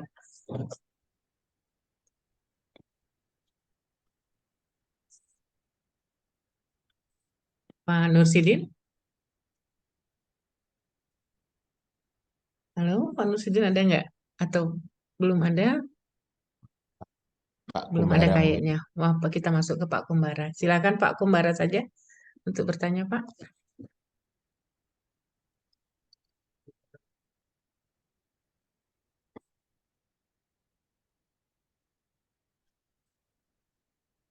Sore, Ibu. Silakan Pak Kumbara. Sore, Ibu. Oke, sore Pak. Silakan Pak. Langsung ditanyakan. Ya, terima kasih sebenarnya. Saya ada 2 pertanyaan. Jadi pemberian penambahan 10%. Kurang jelas Pak suaranya Pak, mohon maaf. Maaf, Pak putus-putus Pak. Kumbara suaranya kurang jelas. Mungkin kok ya kurang dekat sama mic-nya kayak Pak, agak jauh gitu suaranya, jadi tidak begitu jelas. Coba dites lagi Pak. Coba dites lagi Pak, silakan Pak. Coba lagi. Agak kecil ya Pak ya. Pak masih kedengaran ya Pak Anwar? Ya sudah, saya belum dengar jelas Belum. Bapak Kumbara. Iya, iya Pak. Sudah kedengaran Pak? Halo, halo. Halo, ya, iya Pak. Halo Pak. Iya, halo. Mendengar Pak? Halo. Halo, Halo, ya. ada sih Pak, tapi agak agak jauh Jauh gitu. suaranya. Ya, heeh. Coba lagi Pak, sekali lagi kita ini kan. Halo, halo. Nah, ini agak lumayan Pak. Coba Pak. Iya. Pertanyaan saya, apakah dimungkinkan penambahan nilai kontrak lebih dari 10% Pak? Mengingat perhitungan emosional dan itu lebih 10% dan itu wajib dilakukan terkait dengan berjalannya sistem dari selesainya proyek. Terus yang Masih kedua, belum jelas ya Bu. Iya Saya Pak, ya, saya kurang jelas mendengarnya Pak. masih belum jelas. Heeh. Mungkin pelan-pelan atau Pak.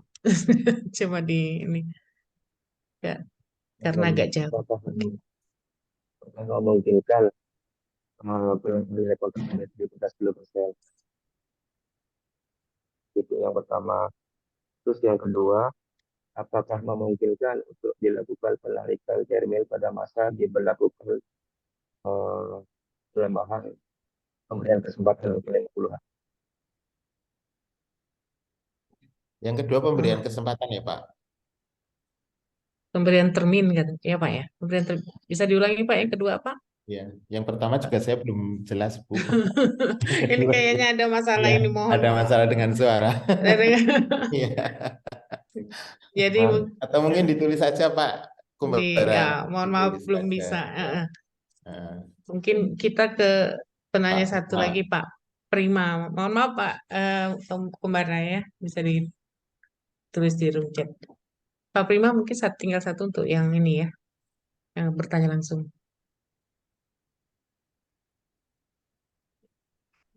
Silakan Pak, Pak Prima Yustio. Suaranya belum terdengar, Bapak belum Ya. menghidupkan.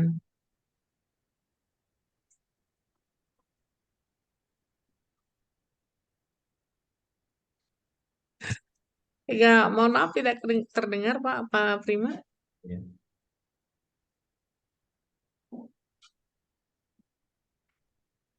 Apakah sudah terdengar, Bu?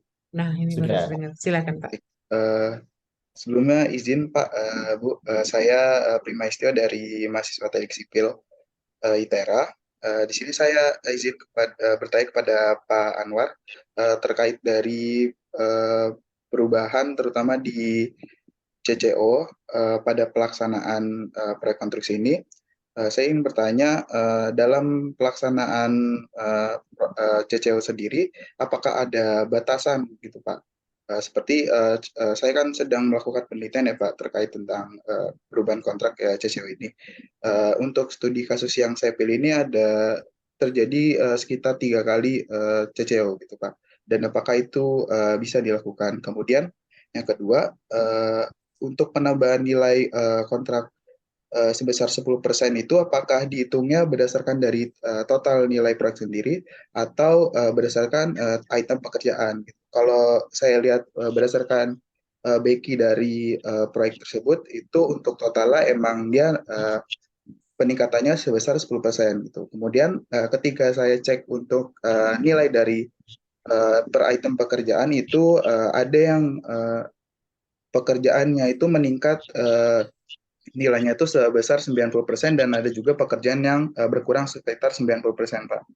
Kemudian yang ketiga, apakah perubahan kontrak itu bisa lebih dari 10% itu jika terjadi pada kondisi apa dan kemudian solusi dari perubahan kontrak itu bagaimana gitu Pak. Mungkin itu saja pertanyaan dari saya Pak. Terima kasih. Silakan Pak Anwar langsung dijawab nih, mahasiswa nih Pak. Untuk Terima skripsinya. kasih, ya. Ya. Mahasiswa S2 ya Mas? S1. Jarang loh Bu, mahasiswa S1 ngerti kontrak sampai detail kayak gitu. Iya. Iya. Silakan. Mahasiswa S1 ngertinya biasanya struktur, Yes, pokoknya yang pokok-pokok aja ini. Kalau ini kan sudah agak lebih dari pokok. Jadi begini Mas Justisio, dari mana ITERA tadi ya? ITERA Pak, ya betul.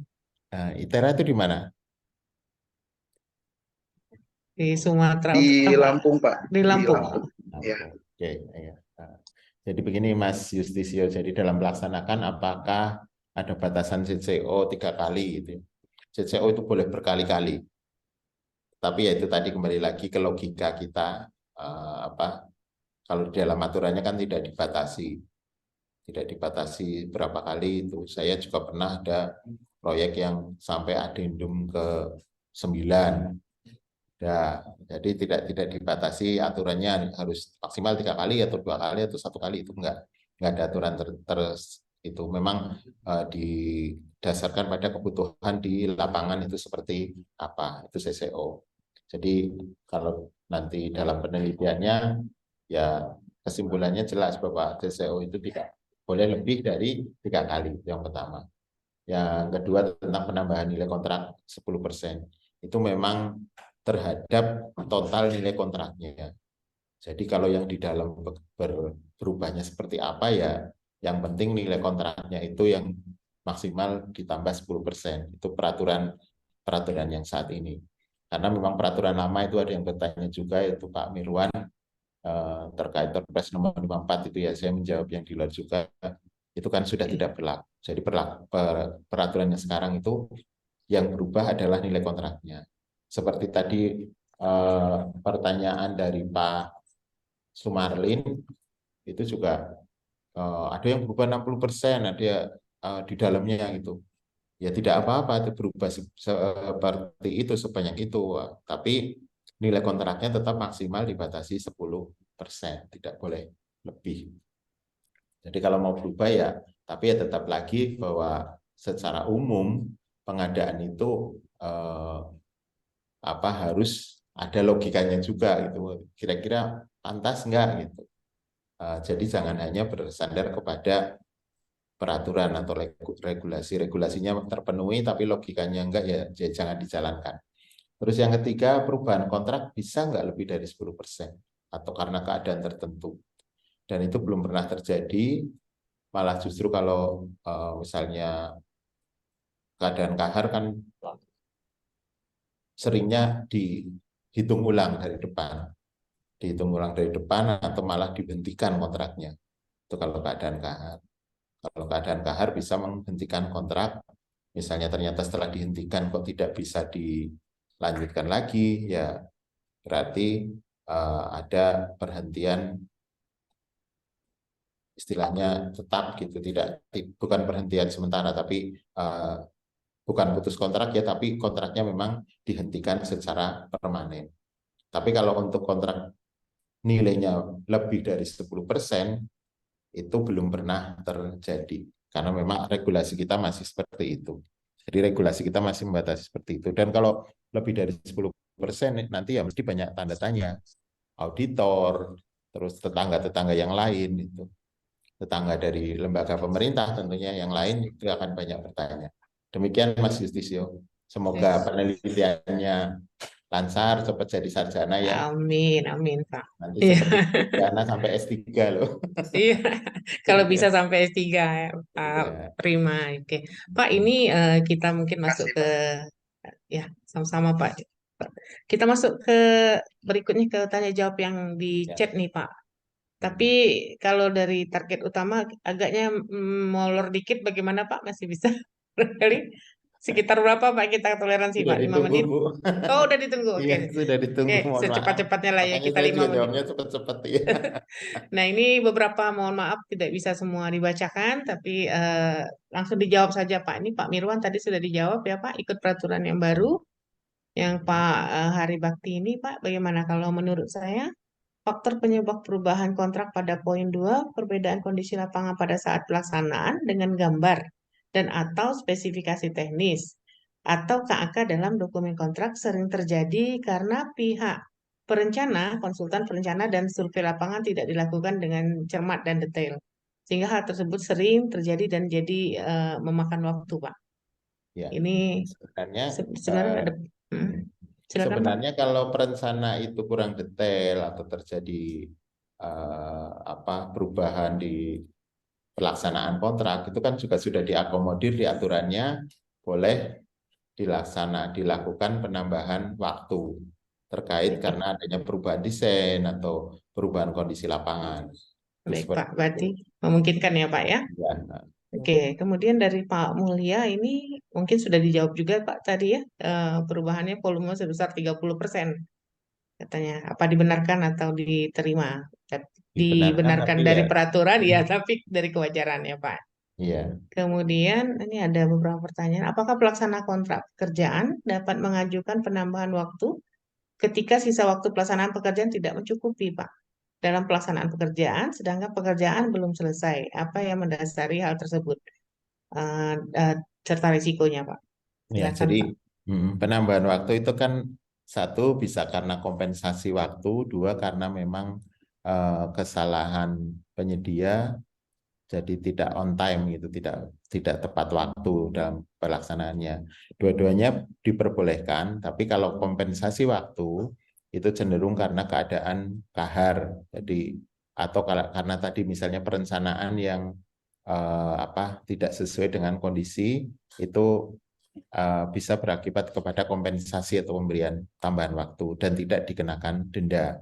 Tetapi kalau penambahan waktu karena kesalahan kontraktor atau kesalahan penyedia boleh dilaksanakan, tentunya ada aturannya maksimal 50 hari, terus ada juga Menteri Keuangan sampai 90 hari untuk proyek KPPN itu dikenakan denda. Jadi kalau kompensasi waktu tidak dikenakan denda karena kesalahan bukan pada pihak penyedia, tapi kalau kekurangan pada pihak penyedia, penambahan waktu itu diperbolehkan tetapi tetap dengan mengenakan denda. Oke, bisa ditambah lebih dari 1 kali, Pak, berarti penambahan waktu itu? Ya, penambahan waktu itu sebenarnya kan berdasarkan perhitungan, tetap dihitung aja. Sebenarnya jangan langsung diberi 50 hari atau 90 hari, tetapi ternyata saya hanya butuh 15 hari. Ya, ditambah 15 hari dulu, jangan langsung butuhnya 15 dikasih 50 gitu, atau butuhnya 15 dikasih 60, itu nggak seperti itu. Ya. Baik, Pak, itu pertanyaan Pak Daud, Pak, itu sekalian menjawab tadi. Pak Prima ini sudah ya Pak ya tadi. Pak Mulya juga sudah, seharusnya tadi kita pertanyaan berikutnya Pak. Satu lagi ya Pak ya. Pak Wayan ini Pak. Mohon pencerahan Pak. Ini soalnya minta cerah, saya jadi kasih kesempatan nih Pak. Bapak narasumber. Jika kontraktor terlambat membuat MC0 setelah 14 hari penandatanganan kontrak SPMK bisa memakai kontrak aja dulu sebagai acuan pelaksanaan atau bagaimana tahapan yang benar kita laksanakan di lapangan Pak. Nah ini. Ya. Jika. Oke Pak, terakhir Pak. Ya. Pak Wayan Dharma, jadi kalau proyek yang agak detail, agak kompleks gitu ya, atau pekerjaannya banyak, MC0 saya samakan dengan kontrak atau dengan penawaran penyedia dulu, karena memang jelas nanti di jalan akan berubah. Jadi itu sudah menghemat waktu berapa hari, berapa minggu untuk menyusun MC0. Jadi MC0-nya ya kesepakatan bersama saja antara kontraktor, PPK, terus pengawas lapangan atau MK, kita sepakati saja bahwa MC0-nya sama dengan penawaran. Itu kan sudah menghemat waktu. Jadi kita tidak perlu lagi kalau nanti MC0-nya terlambat, terus ya secara idealnya kan harus ada MC0 dulu baru dilaksanakan pekerjaan di lapangan. Nah, agar tidak terlambat seperti itu, lebih baik MC0-nya disamakan saja dengan penawaran atau kontrak yang sudah ditandatangani. Iya. Terima kasih Pak Anwar ya, sudah sebagian besar sih dari chat yang kita belum bacakan itu sudah ada beberapa yang sama Pak. Mudah-mudahan walaupun tidak ini semua merasa puas terhadap apa yang diberikan Pak Anwar beserta diskusinya hari ini Pak. Kalau saya sih alhamdulillah Pak banyak pencerahan di sini ya Pak. Pak, sebelum menutup mungkin satu closing statement dari Bapak. Silakan Pak. Baik Bu moderator. Jadi Bapak Ibu sekalian hadirin yang siang hari ini bersedia mengikuti diskusi ini, bahwa perubahan kontrak itu memang sesuatu yang pasti dan jangan dianggap tabu di dalam pelaksanaan kontrak konstruksi pemerintah. Jadi sekali lagi, berapapun yang berubah atau berapa kali berubah itu tetapi tetap kita harus mengingat ada regulasi, ada logika yang harus kita jalani, dan yang jelas secara administrasi harus terpenuhi, dan jangan sampai kita ada utang, misalnya utang dokumen, berita acara, dan itu yang akan menyebabkan kita, kalau saya sih tidak ingin bertemu masalah, tapi mungkin bisa menjadi masalah di kemudian hari. Jadi sekali lagi, regulasi, logika, administrasi semua dipenuhi agar tidak ada masalah di kemudian hari. Demikian mungkin penutup dari kami, dan semoga bermanfaat. Mohon maaf kalau Amin. ada kurang. Amin ya Rabbil Alamin. Alhamdulillah ya Pak ya. Terima kasih Pak Anwar ya. Berarti apa yang diberikan materi Pak Anwar hari ini sebenarnya memberikan kita kesadaran bahwa kita ini masih manusia ya Pak. Masih tempatnya salah. Membuat peraturan masih salah, dan itu masih dimungkinkan. Serta membuat sesuatu perencanaan tentu melewati suatu asumsi. Nah, asumsi itu pun lah kita letaknya manusia, belum tentu benar apa yang kita asumsikan, sehingga diperkenankan kita untuk membuat suatu perubahan. Baik Pak, terima kasih paparannya. Sebelum saya menutup ini, saya akan membacakan nama 3 pemenang yang menerima voucher yang bertanya langsung, yaitu Pak Selamat kepada Pak Aim Sumarlin, Pak Didik Darmadik, dan Pak Prima Yustio ya, oke. Ini nanti ada voucher karena sebagai penanya langsung, 3 penanya langsung pertama ya. Oke, baiklah, saya rasa sudah cukup rangkaian acara kita. Saya juga sudah selesai tugasnya dengan dengan ini saya kembalikan lagi kepada Mbak Uswa sebagai MC. Silakan. Baik, terima kasih Ibu atas waktunya. Kami ucapkan selamat kepada 3 penanya pertama. Tadi mendapatkan door prize, yaitu voucher 100.000 untuk proses kepengurusan SKK. Baik, kami ucapkan terima kasih kepada peserta, kepada narasumber, dan juga moderator telah mengikuti acara seminar series 23, yaitu seminar perubahan kontrak konstruksi pemerintah. Semoga ilmunya bermanfaat bagi kita semua. Dan jangan lupa untuk mengikuti seminar series 24 pada hari Jumat tanggal 22 September 2023 ya Bapak Ibu ya, karena ini merupakan program rutin di kami. Baik Bapak Ibu semuanya, kami sampaikan juga terkait permohonan SKK di bidang sipil, Bapak Ibu dapat menghubungi di call center Hatsindo dengan nomor 0811851070. Kami ulangi sekali lagi, untuk SKK di bidang sipil dapat menghubungi di call center Hatsindo dengan nomor 0811851070. Dan untuk permohonan SKK di bidang manajemen dapat menghubungi di call center Sakti dengan nomor 082110210357. Baik Bapak Ibu semuanya, saya sebagai pembawa acara undur diri, mohon maaf jika ada tutur kata yang kurang berkenan. Kami ucapkan terima kasih. Akhirul kalam, wassalamualaikum warahmatullahi wabarakatuh. Waalaikumsalam warahmatullahi wabarakatuh.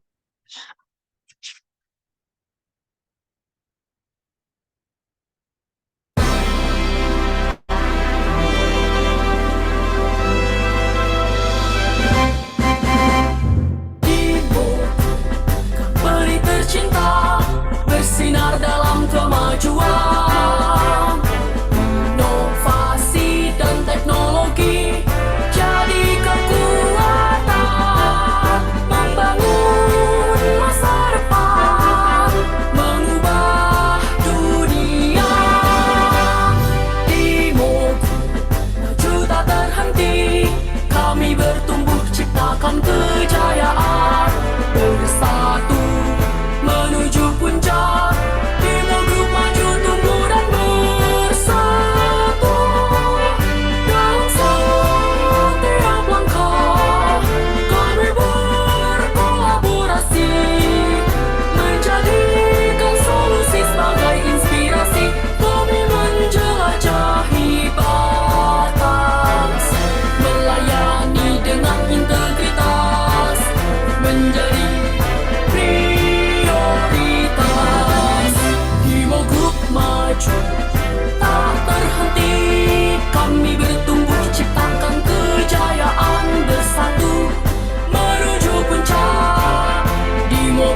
membentuk tenaga ahli konstruksi profesional berdaya saing tinggi, menjunjung tinggi norma-norma jasa konstruksi. Kami para ahli konstruksi Indonesia menjunjung tinggi etika profesi, membangun loyalitas dan toleransi sesama ahli konstruksi, bersifat independen dan mandiri dalam berprofesi. Ikatan Ahli Konstruksi Indonesia mendukung program pemerintah, loyal terhadap kebijakan dalam pembangunan Indonesia. Semoga IAKI tetap jaya dalam lindungan Tuhan.